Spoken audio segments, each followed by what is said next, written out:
요한일서 2장 18절입니다. 아이들아, 지금은 마지막 때라. 적 그리스도가 오리라는 말을 너희가 들은 것과 같이 지금도 많은 적 그리스도가 일어났으니 그러므로 우리가 마지막 때인 줄 아노라. 그들이 우리에게서 나왔으나 우리에게 속하지 아니하였나니 만일 우리에게 속하였다면 우리와 함께 거하였으려니와 그들이 나간 것은 다 우리에게 속하지 아니함을 나타내려 함이니라. 너희는 거룩하신 자에게서 기름 부음을 받고 모든 것을 아느니라. 내가 너희에게 쓰는 것은 너희가 진실을 알지 못하기 때문이 아니라 알기 때문이요 또 모든 것은 진리에서 나지 않기 때문이다. 거짓말하는 자가 누구냐? 예수께서 그리스도이심을 부인하는 자가 아니냐? 아버지와 아들을 부인하는 그가 적 그리스도니. 아들을 부인하는 자에게는 또한 아버지가 없으되 아들을 지지하는 자에게는 아버지도 있느니라. 너희는 처음부터 들은 것을 너희 안에 거하게 하라. 처음부터 들은 것이 너희 안에 거하면 너희가 아들과 아버지 안에 거하리라. 그가 우리에게 약속하신 것은 이것이니 곧 영원한 생명이니라. 너희를 미혹하는 자들에 관하여 내가 이것을 너희에게 썼노라. 너희는 주께 받아서 기름 부음이 너희 안에 거하나니 아무도 너희를 가르칠 필요가 없고 오직 그의 기름 부음을 모든 것은 너희에게 가르치며 또 쫓으려고 거짓이 없으니 너희를 가르친 그대로 주 안에 거하라. 자녀들아, 이제 그의 안에 거하라. 이는 주께서 나타내심 받으면 그가 강림하실 때에 우리로 담대함을 얻어 그 앞에서 부끄럽지 않게 하려 함이라. 너희가 그가 의로우신 줄을 알면 의를 향하는 자마다 그에게서 난 줄을 알리라. 아멘. 말씀과 예배를 위해 기도합니다. 살아계신 하나님 아버지, 저희들을 인도하시고 또 교회의 모든 발걸음을 주께서 이끌어 주셔서 감사합니다. 하나님 아버지, 우리의 한 해 동안에 또 추구하고 열심히 달려온 바 그 일들 가운데 주님께서 은혜 베푸시고 또 여기까지 인도하신 것 감사합니다. 하나님 아버지, 어찌됐든지 저희들 건강을 지켜주시고 안전 가운데 붙들어 주시고 그리고 그 모든 평안 가운데에서 믿음이 자라며 하나님을 더욱더 아는 그런 기쁨 또 진리를 아는 자유에 이를 수 있도록 저희들을 축복해 주시옵소서. 오늘 예배 말씀을 통해서 우리가 복받기를 원하오니 하나님 아버지, 우리 심령 속에 주께서 말씀하시고자 하는 그 목소리를 들을 수 있도록 도와주옵소서. 예배 시종을 주님께 의탁할 때 귀하신 우리 주 예수님 이름으로 기도하옵나이다. 아멘. 예, 오늘 요한일서 2장에 있는 이 말씀을 본문으로 해서 성령 안에서 행하는 사람이라는 제목으로 하나님 말씀 나누겠습니다. 많은 과학자들이 이렇게 말합니다. 우리가 믿는 신은 상상의 산물이다. 이렇게 말합니다. 그렇게 말해놓으면 마음이 편해지는 것이 뭐냐면 마음 놓고 연구활동을 할 수 있어요. 어떤 규제도 받지 않고 나에게 주는 생각을 따라 궁금한 점을 따라 호기심을 따라서 이 우주를 궁리할 수도 있고 세상 사는 삶을 연구할 수도 있고 또 내 속에 있는 신성, 여러분과 내 안에 있는 이 신성을 마음껏 발휘할 수 있어요. 새로운 것을 만들 수도 있고 새로운 것을 연구할 수도 있는 그런 놀라운 기쁨, 그런 자유, 그런 것을 누릴 수 있습니다. 그러나 그들이 누리지 못하는 건 뭐냐면 하나님의 사랑 안에 거하는 법을 누리지를 못하는 것일 뿐입니다. 사실 많은 과학자들이나 학자들이 그리고 여러분과 저도 이렇게 생각해요. 내가 진리를 알았다 하고 어떤 사람을 만나보고 어떤 일을 행하다 보면 우리 책에는 안 나오는 교본에도 없고 경험에도 없는 어떤 정말 이상한 사람이 나타나요. 그래가지고 내가 지금까지 사람을 대할 때 이 방법을 쓰면 웬만큼 됐는데 이 사람은 이 방법으로 도저히 안 돼요. 그래서 우리가 당황을 합니다. 산다는 게 뭘까? 진리가 뭘까? 정말 하나님이 나에게 주신 이 복음이 뭘까? 고민하는 거예요. 답을 알았다고 생각했는데 답이 아닌 것처럼 느껴질 때가 많은 거죠. 그래서 많은 사람이 살아가다 보면 세상 사람도 주 안에 있는 사람들도 진리가 뭘까? 정말 진리가 뭘까? 궁금하게 될 때가 많이 있는 것입니다. 여러분도 궁금하십니까? 오늘 이 요한은 담대하게 이렇게 말합니다. 그리스도인은 그리스도를 따르는 사람들은, 그리스도 안에 거듭난 사람들은, 그리스도를 닮고자 하는 사람들은, 하나님의 사랑을 배우고자 하는 사람들은 이미 진리를 아는 사람들이다. 이렇게 말하고 있어요. 어디 21절에 나와 있습니다. 21절에 보니까요. 내가 너희에게 쓰는 것은 너희가 진리를 알지 못하기 때문이 아니라 뭐하기 때문이요? 알기 때문에 그랬습니다. 내가 너에게 이 성령의 감동하심을 입어서 요한일서라는 이 편지를 쓰는 건 너희가 진리를 모르기 때문에 진리에 이르게 하는 방법을 가르쳐주기 위해서가 아니라 너희가 이미 진리를 알기 때문에 그 아는 진리에 대해서 내가 다시 말한다라고 말하고 있는 거예요. 그러니까 이게 참 돌아보면 말도 안 되는 것 같아요. 여러분이 누가 KBS 방송국에서 MBC 방송국에 나와가지고 여러분 인터뷰한다고 생각해 보세요. 성도님, 진리를 알고 계십니까?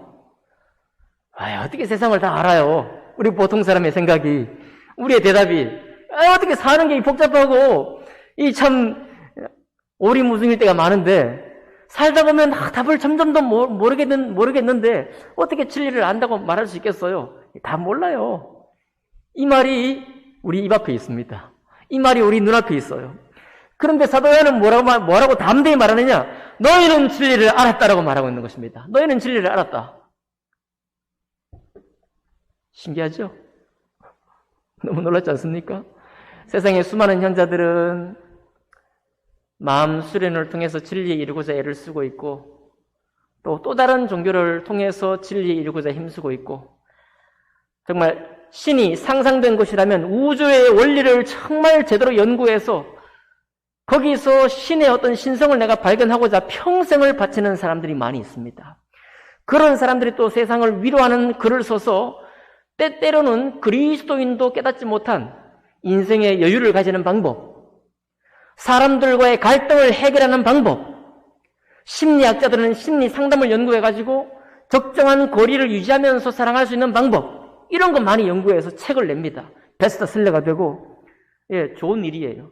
그 모든 것들은 다 하나님이 사람에게 준 지혜를 통해서 그 지혜로 궁리하고 깨달은 바대로 다른 사람을 가르치고 깨달은 바대로 말하는 거예요. 그러니 그런 것들이 엄청나게 많이 숨어 있을 텐데 어떻게 무슨 배짱으로 나는 진리를 알았다고 말할 수 있느냐 이 말이에요. 도대체 사도 요한은 자기만 알고 있지, 자기가 목표하고 있는 교회 공동체, 우리와 똑같은 사람들인데 그 사람들 앞에서 너희가 진리를 이미 알았다라고 이렇게 과감하게 선포할 수 있었을까요? 여러분, 앞으로 우리는 진리를 알았다고 말씀하기 원합니다.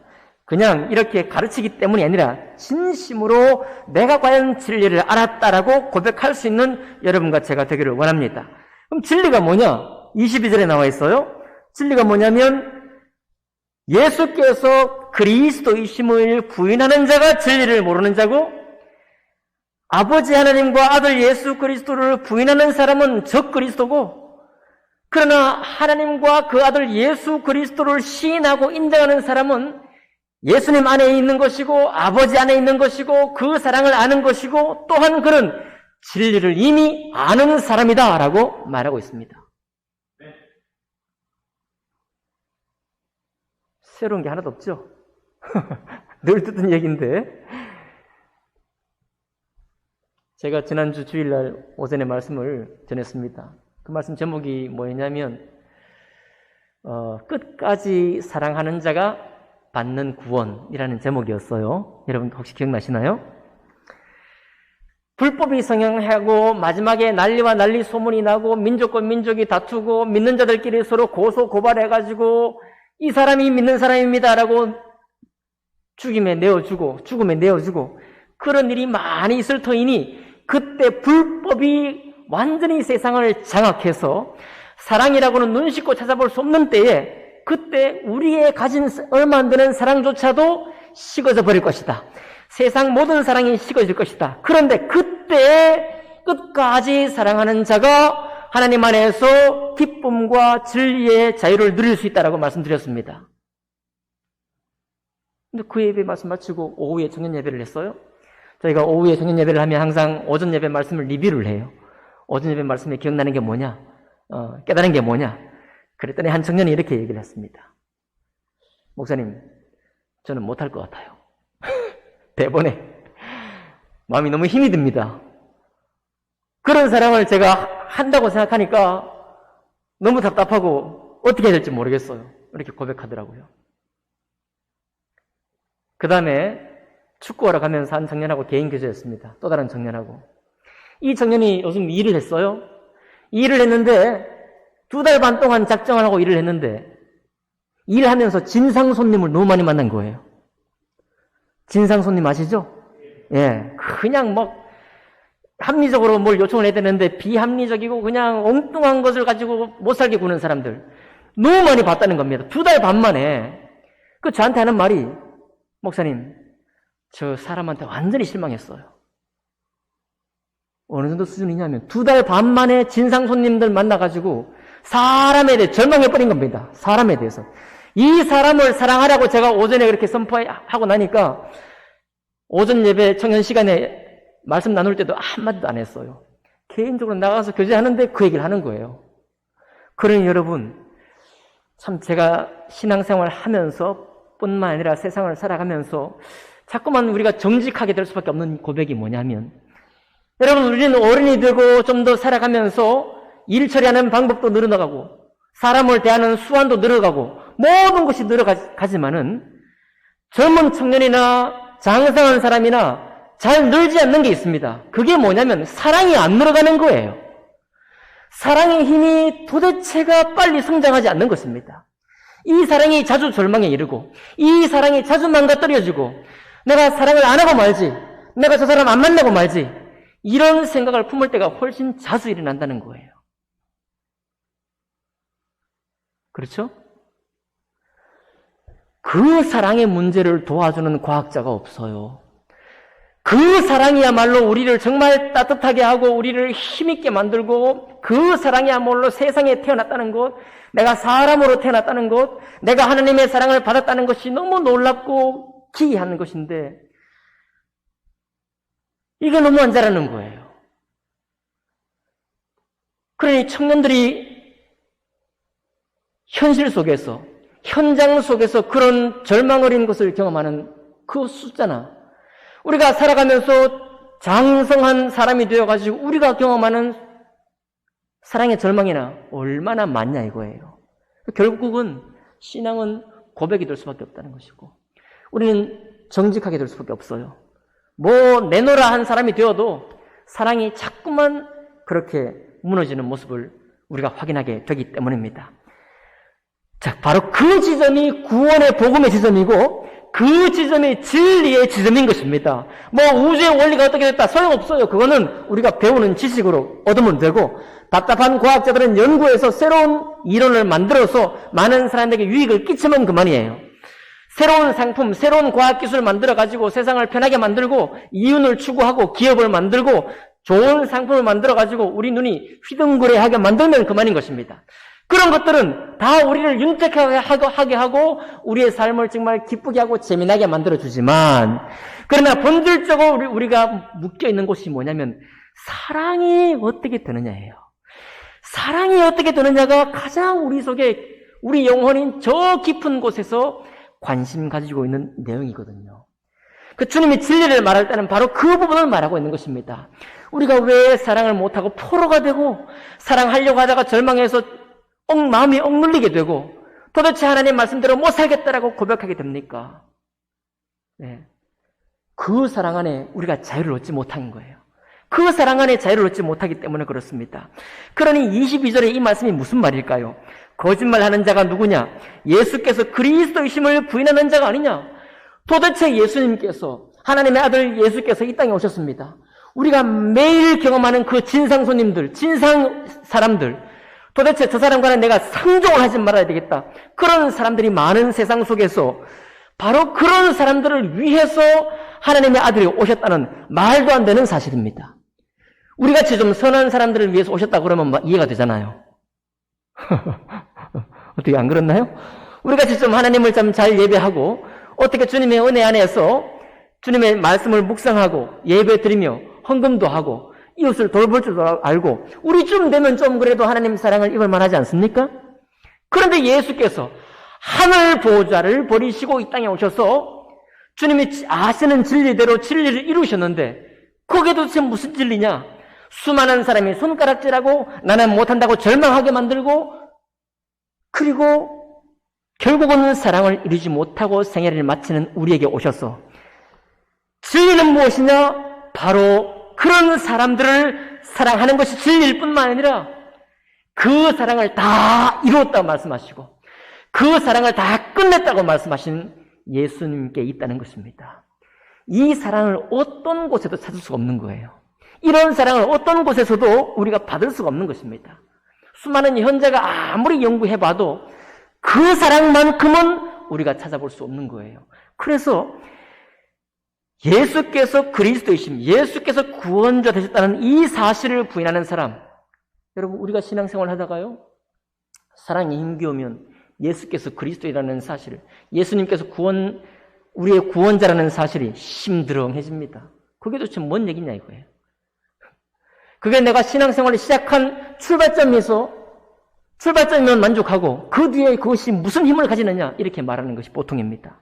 그러나 예수께서 그리스도요, 예수께서 구원자요, 예수께서 메시아로 이 땅에 오셨다는 사실, 그리고 당신께서 그 사랑을 완성하시고 다 이뤘다 선언하셨고 그리고 다 끝장을 내놓으셨다는 그 말씀에는 무엇이 있는가 하면 그렇구나.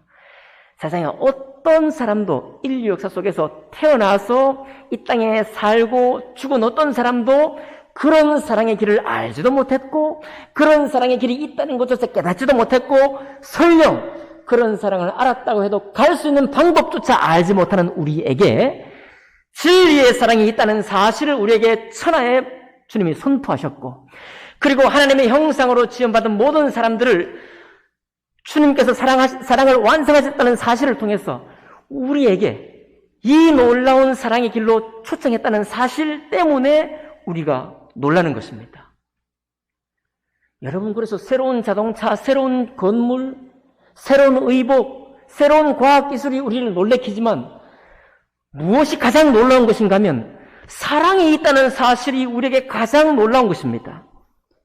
그것 때문에 우리는 가끔 놀라요. 이렇게 드문드문 밖에 없는 사랑, 예를 들어서 정말 인간극장 속에요. 사랑을 하지 못할, 정말 보통 사람은 사랑을 하지 못할 사람인데도 시부모의 그런 갈등 속에 있을 수밖에 없는 사람인데도 그 사랑을 한다든지 자기 목숨을 내어주고도 어떤 사람을 건져냈다든지 우리가 보통 의인이라고 하는 사람들 말입니다. 또 따뜻한 사랑이요. 어떤 사랑인가요? 평생 폐지를 주었다가 모은 6억, 7억, 전 재산을 자식들에게 한 푼도 남기지 않고 대학이나 사회에 환원했다는 소식을 들으면 우리 가슴이 뭉클해지죠. 가끔 드문드문 우리가 그렇게 감동을 받곤 합니다. 이것이 세상 사람들이 사랑하지 않고도 살아갈 이유이고요. 드문드문 있으니까요.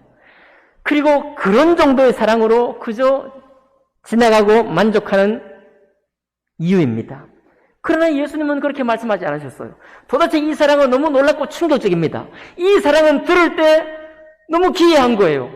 어떻게 그런 사람을 주님이 사랑하셨습니까? 여러분, 예수님 행적상에 당신을 배반한 사람을 사랑하셨나요? 당신을 저주한 사람을 사랑하셨나요?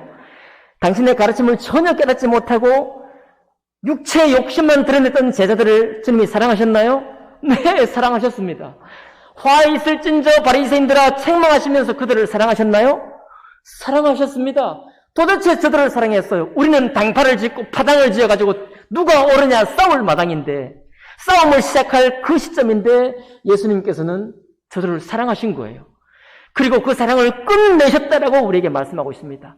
그 사실 자체가 우리에게 너무 도전적이에요. 너무 충격적이고 너무 놀라운 것입니다. 차라리 안 보고 싶어요. 주님 나를 구원하셔서 그런 길로 이끌어 가시겠다고요? 그러나 여러분, 그 길만이 진리의 길입니다. 그래서 사도 요한이 담대하게 선포하는 거예요. 너희는 이미 진리를 알았다 이거예요. 근데 우리가 진리를 알았는데 왜 진리 속으로 그렇게 힘차게 못 나갈까요? 너무 힘들어서 다른 것을 찾으려고 하니까 그렇습니다. 이 길이 아닌 것 같기도 하고요.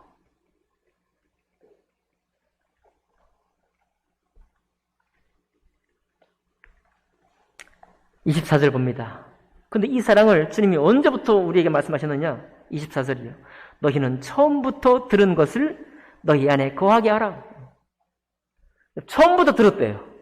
여러분과 제가 신앙생활 시작할 때 예수 그리스도의 복음을 들을 때 이미 그때 그것이 진리고 그것을 지키는 것이 중요하고 그 안에 거하는 것이 성령 안에 거하는 것이라고 말씀하고 있어요. 참 십자가의 도는 어리석은 것이라고 그랬죠? 십자가의 도는 어리석은 것이라고 그랬습니다. 그런데 정말 여러분과 제가 사랑하려고 한번 시작해보면 놀라워요. 사랑하려고 시작해보면 무수히 부딪히는 장벽 때문에 놀라운 것입니다. 어떻게 주님이 그렇게 사랑하셨을까요? 어떻게 주님이 그 사랑을 돌파해내시고 완전히 다 이뤘다고 말씀하셨을까요? 그리고 우리에게 너희는 이미 진리를 알았다라고 눈도 깜짝하지 않고 그렇게 말씀하고 있을까요? 예, 처음부터 들은 것입니다. 모든 새로운 것은 눈에 아름다워 보입니다. 처음부터 들은 건 옛 것이에요. 오래된 것입니다. 이미 식상한 거예요. 옛날 물건 누가 사는 사람이 있습니까? 다 새로운 물건 사죠. 값을 좀 더 주더라도 새 집에 가서 살기를 원합니다. 예, 그게 잘못된 게 아닙니다. 당연한 거죠. 우리의 당연한 것입니다. 그러나 진리에 관해서는 여러분, 진리에 관해서는 새로운 것이 없습니다. 진리에 관해서는 처음부터 들은 것이 진리예요. 하나님께서 당신의 독생하신 아들을 이 땅에 보내셔서 모든 원수된 자, 하나님을 대적한 자, 불신앙으로 멸망당했던 이스라엘처럼 오늘도 신앙생활 하면서 괴로워하는 우리들에게 당신의 모든 사랑을 완성하시고 한 번 구원받은 자를 영원히 주님의 사랑의 진리로 구원하시고 인도하시고 능력 주신다는 그 진리야말로 우리가 그 안에 살 수 있는 유일한 진리라는 것입니다. 근데 신앙생활 하다가 이제 지쳐버려요. 지쳐가지고 이 요한 공동체가 깨어져 버렸습니다. 어떤 사람들이 나가버렸어요, 교회에서. 여러분, 교회가 쪼개지는 이유는 많은 이유가 있습니다. 하나님의 이유로 곧 안디옥 교회를 세워서 세계 선교의 일을 감당해야 됐을 때 하나님은 순교를 통해서 교회를 흩어지게 만들었습니다. 그렇죠. 하나님을 이유로. 또 많은 사람들은 마음에 안 들어서, 목사님이 마음에 안 들고 또 다른 성도가 마음에 안 들어서 뿌리를 내리려고 하다가 교회를 그만 떠나가요. 이건 사람의 이유죠. 사람들의 이유로, 오직 사람들의 이유로. 그런데 여기 요한 공동체는 사람들의 이유, 하나님의 이유가 같이 섞여 있어요. 19절 봅니다. 그들이 우리에게서 나갔으나 우리에게 속하지 아니하였나니 만일 우리에게 속하였더라면 우리와 함께 거하였으려니와 그들이 나간 것은 다 우리에게 속하지 아니함을 나타내려 함이니라. 함께 예배한다고 해서 같이 있는 것이 아니라는 것입니다. 그런데 이 요한 공동체에서 몇 사람들이 몇 명이 나간지 모르겠어요. 수십 명이 나갔는지 10명이 나갔는지 모릅니다. 함께 예배다가 나가버렸어요. 나가버린 사람은 왜 나갔느냐? 진리를 알려고 나갔습니다. 아마도 여기 예수님 복음 말고 또 다른 진리가 있을 것이라고 나간 거예요. 인생이 그렇게 쉽냐? 이렇게 나갔을 겁니다. 사람 사는 게 정말 우리가 누릴 희락도 많고 즐거움도 많은데 꼭 예배생활, 교회생활 이것밖에 없냐 하고 나갔을 거예요. 그 나간 사람들을 상대로 요한이 말하는 것입니다. 저들이 왜 나갔느냐? 저들은 진리 안에 거하지 못하기 때문이다라고 말하고 있습니다. 비록 몸은 함께 있었지만 진리를 고백하지 못하고 진리도 몰랐기 때문에 결국은 나간 것이다. 여러분, 진리 모르는 사람이 왜 나갔겠어요? 진리 찾으려고 나가는 겁니다. 비방할 필요 없습니다. 이 사람들, 나간 사람들은 아주 나쁜 사람이기 때문에 나갔다. 교회에 문제를 일으키고 나갔다. 그게 아닙니다. 저들이 아직도 구원의 복음이 진리로 받아들이지 않고 예수님께로부터 내가 모든 사랑을 다 받았다는 사실을 아직도 믿지 못하기 때문에 다른 진리를 쫓아나가는 거예요. 다른 진리를 쫓아서. 근데 뭐라고 말하고 있습니까? 23절에 아들을 부인하는 자에게는 또한 아버지가 없으되 아들을 시인하는 자에게는 아버지도 있느니라. 결국 여러분, 예수 복음 안에 우리가 거하지 않는다면 하나님 아버지가 우리 안에 없다는 말입니다. 아들이 없으면 아버지도 없다는 거예요. 육체로 오신 예수 그리스도의 진리를 진심으로 믿지 않는 사람은 그냥 하늘에 계신 하나님, 모든 사람이 종교적이기 때문에 신을 찾는 그런 신은 계실지 몰라도 하나님 안에는 거하지 않는다는 거예요. 그가 우리에게 약속하신 것은 이것이니 곧 영원한 생명이니라. 여러분, 그러니까 주님께서는 우리를 사랑으로 부르셨고 사랑하라고 부르신 것이 아니라 내가 너에게 준, 그리고 다 이루고 완성한 그 사랑을 받고 시작하라고 말씀하셨고 그 사랑을 우리에게 주신 분이 예수 그리스도라고 말하고 있는 것입니다. 그리고 그 예수 그리스도의 사랑을 믿는 사람은 진리를 알았다라고 담대히 고백할 수 있는 사람이라는 거예요. 여러분, 진리 안에 거하기 원하십니까? 아멘. 요새 나이가 들면은 얼굴에 점이 많이 생기고 기미가 생긴다고 그래요? 그러면 그 빼야 되잖아요. 그죠? 그래서 점 빼는 사람 많아요. 오늘 신문에 보니까 그리스도인 청년들 중에 사주 보는 점 있죠? 얼굴에 점 말고 타로 점 이런 거, 타로 점 보는 사람이 태반이래요.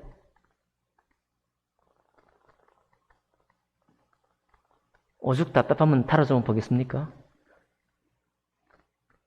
얼굴에 있는 점 빼는 법은 배워도 그 점 빼는 법은 아직 못 배웠나 봐요. 여러분, 주님의 진리가 여기 있어요. 주님의 미래도 여기 있습니다. 여러분과 저의 복된 미래도 주님 진리의 말씀에 있습니다. 궁금해서 본 사람 용서할게요. 그러나 점을 빼시기 바랍니다. 아멘. 주님의 복된 진리를 우리가 알았기 때문에 그 안 길로 우리가 성령의 도우심을 힘입어서 함께 나아가기를 바랍니다. 왜 우리가 복음 안에 진리 안에 있는 것이 중요한가요? 28절입니다. 자녀들아, 이제 그의 안에 거하라. 이는 주께서 나타내신 바 되면 그가 강림하실 때에 우리도 담대함을 얻어 그 앞에서 부끄럽지 않게 하려 함이라. 여러분, 왜 교회 생활을 하다가 진리를 떠나 다른 데로 갑니까? 다른 사람하고 어울리기 위한 거예요. 왜 과학자들이 신은 없다, 만들어진 신이다 그렇게 말하는지 아십니까? 과학자들 그룹에 서로 인정받고 인정받기 위해서예요. 그러면 우리는 왜 진리 안에 있기를 원하고 진리를 알았다고 말합니까? 우리의 바르는 공동체는 어디냐면 주님께서 오실 때 주님 앞에서 우리가 담대하고 부끄러움 없는 사람으로 서기 위해서입니다. 다른 사람들은 다른 학자 앞에서 다른 진리를 쫓는 사람 앞에 내가 부끄럽지 않으려고 떠나는 거예요. 여러분 떠나시겠습니까? 여러분, 우리의 질문은 간단합니다. 진리의 질문도 간단해요. 하나님의 사랑의 길을 가게 하느냐? 그 진리가 하나님의 사랑의 길을 걷게 하는가? 그 사랑을 받게 하는가? 사람들을 사랑하는데 우리의 마음을 쏟게 하는가? 질문해보면 답이 나오는 것입니다. 우리의 미래는 어디 있는가 하면 주님이 오셔서 주님과 함께 거하는 데 있습니다. 우리의 생애는 무엇 때문에 평가를 받습니까? 주님 안에 거하고 그분의 사랑 안에 내가 그 사랑을 누리고 사랑을 받아서 진리의 사랑으로 다른 사람을 사랑하는가? 바로 거기에 있습니다. 그분 앞에 내가 부끄럽지 않는 삶을 사는 것, 그게 바로 주님 안에 거하는 삶이에요. 믿어지십니까?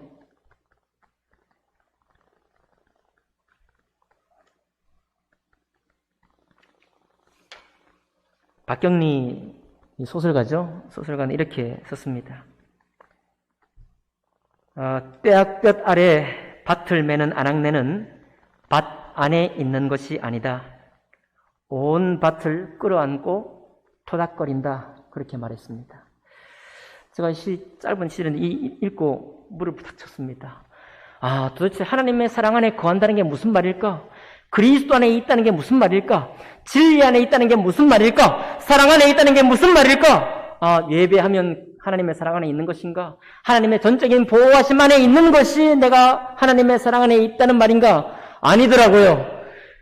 농사꾼 아낙네가요, 밭 안에 있다는 말은 그냥 공간적으로 주님의 품 안에 있다는 말이 아니라 저 밭에 저 잡초를 그리고 저 아직 연약한 식물을 더 잘 자라게 하기 위해서 그 온 밭을 끌어안고 가는 것이다 이 말이에요. 여러분, 우리가 사랑에 벅찬 사람들, 정말 실망된 사람들, 현실 속에, 현장 속에서 정말 환멸을 느끼게 만드는 일을 계속 경험하는 우리들에게 포기하고 싶은 사람들, 젊은 시절에 포기하다가 결국 내가 사랑하기로 작정하고 나면 그 잡초, 나를 힘들게 만들고 온종일 떼떼대서 그 잡초 김 매다가 허리 아프고 괴롭고 그런 가운데서도 그 밭에서 자라는 생물을 사랑하고 그 곡물을 키우기 위해서 온 밭을 끌어안는 바로 그 사람을 바로 밭 안에 거하는 사람이더라고요. 그러면 예수님 사랑 안에 거한다는 사람이 누굽니까? 내가 주님의 인도하심과 자비하심 안에 내가 거하고 있구나. 그런 어린아이와 같은 믿음 좋습니다만은 이제는 장성한 분량에 나아가야 됩니다. 우리는 누군가요? 주님께서 우리를 어떻게 부르셨는가요? 그리스도께서 죄인들을, 못된 사람들, 하나님의 원수된 자들을 사랑하시기 위해서 그렇게 피 흘리시고 채찍에 맞으시고 끝까지 순종하셔서 그 사랑을 완성하신 것처럼 여러분과 내가 그리스도 안에 있다는 말은 내가 터지고 맞고 사랑하다가 상처를 입고 도망가다가 다시 돌아오고 그리고 수많은 사랑의 훈장, 많은 마음의 상처와 쓴뿌리들을 안고 그럼에도 불구하고 내가 주님의 사랑 안에 거합니다. 내가 이 사랑으로 나아갑니다. 주님 성령 안에 내가 거하기를 원하오니 주여 나를 도와주셔서 당신이 나에게 완성하신 그 사랑을 내 살아생전에 이루어갈 수 있도록 도와주시옵소서. 그 사람이 성령 안에 거하는 사람이라는 말입니다. 그 사람이 진리 안에 거하는 사람이라는 거예요. 그 사람이 예수 안에 거한다는 사람이라는 것입니다. 그 사람이 하나님 사랑 안에 거한다는 고백을 할 수 있다는 거예요. 그러니까 어떤 사람은 이 말씀을 제대로 들으신다면 마음의 맥이 탁 풀어질 수 있어요. 내가 그동안 그렇게 회피했고 그동안 그렇게 때릴 수 있으면 그런 길로 안 보고 나도 좀 자유를 누리고 내 길, 내 자유한 대로 살기 원했는데 목사님 정말 맞습니까? 내가 정말 진리를 안 사람 맞습니까? 내가 정말 그런 그리스도를 안 사람 맞습니까? 하고 사지의 맥이 풀릴지도 모르겠습니다. 돌이켜 생각하고 또 묵상해보고 주님을 지금까지 안 바로 아무리 깨달아 봐도 여러분 이 길 외에 다른 길은 없습니다. 이 진리 외에는 다른 진리가 없어요. 그래서 사랑은 식상한 것이 아니고 처음부터 들은 것이기 때문에 자꾸 들은 거기 때문에 그냥 재미없는 말이 아니라 처음부터 들었어도 날마다 새롭고 날마다 놀랍고 기가 막히고 그런 것이 바로 그리스도의 사랑이라는 것입니다. 우리는 이번 주 금요일에 40일간의 사랑을 끝마칩니다. 잔잔하게 무탈하고 아무 일도 일어나지 않는 잔잔한 호수면 같은 40일이 지금 지나가고 있습니다. 몇 가지 우리에게 일어났던 일들을 각자가 말할 수 있겠습니다. 시작에 불과합니다, 여러분. 시작에 불과해요. 우리는 이제 어린아이 같은 사랑, 그 연약한 젖먹는 사랑에서 우리는 벗어나야 됩니다. 우리는 그리스도의 장성한 분량에 충만한 데까지 이르기를 원합니다.